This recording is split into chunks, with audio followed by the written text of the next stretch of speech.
The belt marks were still visible on her legs. She didn't cry when she showed them to me. She just stood there, silent, eyes dull. "I didn't want to clean his toilet," she whispered. "My cousin, he made a mess on purpose." Then, Mom laughed. My wife, she laughed. I was halfway through fixing the upstairs sink when she said it. No warning, no tears, just fact. Like telling me the weather. And then, she said, he's the king of the house now, a boy, 7, and I was the maid. My hands tightened around the wrench. The metal groaned, but I didn't. Emotion is a luxury for the innocent. I kissed her forehead, gently, then told her to go play. She hesitated, looked at me, wide-eyed, reading something in my face I didn't know I was showing.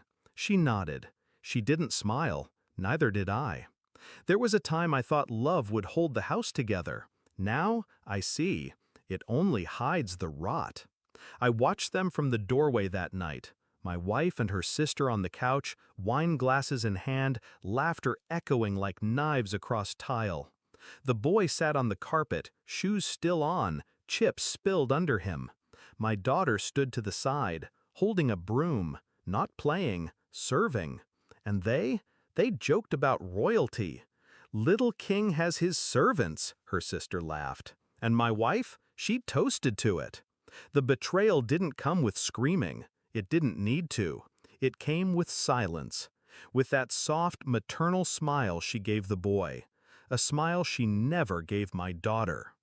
That night, I laid beside her in bed. I didn't touch her, but I didn't sleep either. My mind stayed awake, filing memories, watching the gaps line up. And I remembered. The way she recoiled when our daughter was born. The way she doted on her sister's boy like blood. She'd never wanted a girl, not with me. I started small, quiet. A toothbrush swab from my daughter. Hair from the boy's brush. I used the lab at the university, quietly, anonymously. 2 weeks. In the meantime, I listened, watched. Every time my daughter flinched when the belt came off its hook. Every time she asked permission to sit, to eat. And they smiled through it all. "Respect must be taught," her sister once said, as if brutality were discipline. My wife didn't argue. She nodded, like she'd rehearsed it. I checked her phone when she slept. Texts from her sister. "Keep training her. She needs to be broken.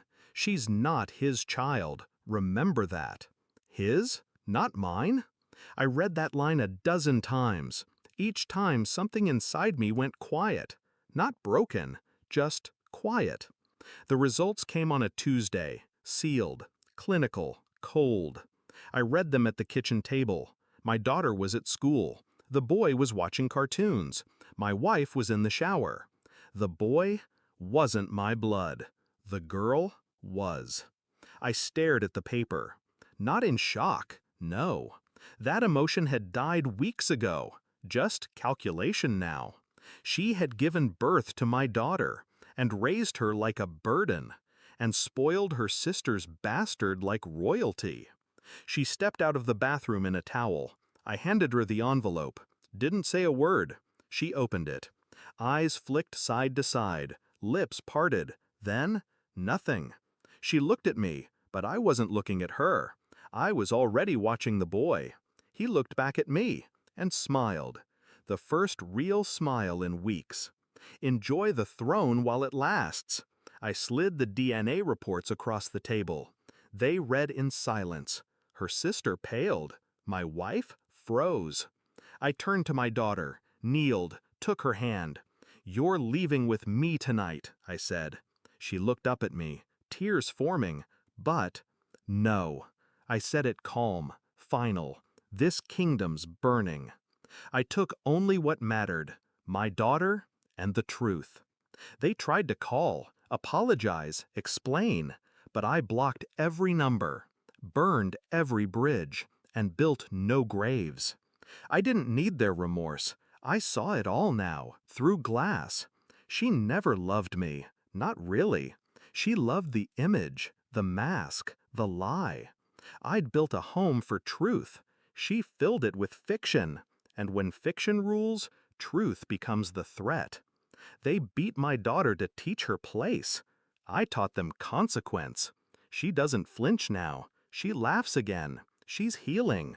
And me? I don't feel regret. I feel clean. I used to wonder what it would take to break me. Now I know. You can't break what's already sharpened. You only cut yourself on it. And they're still bleeding.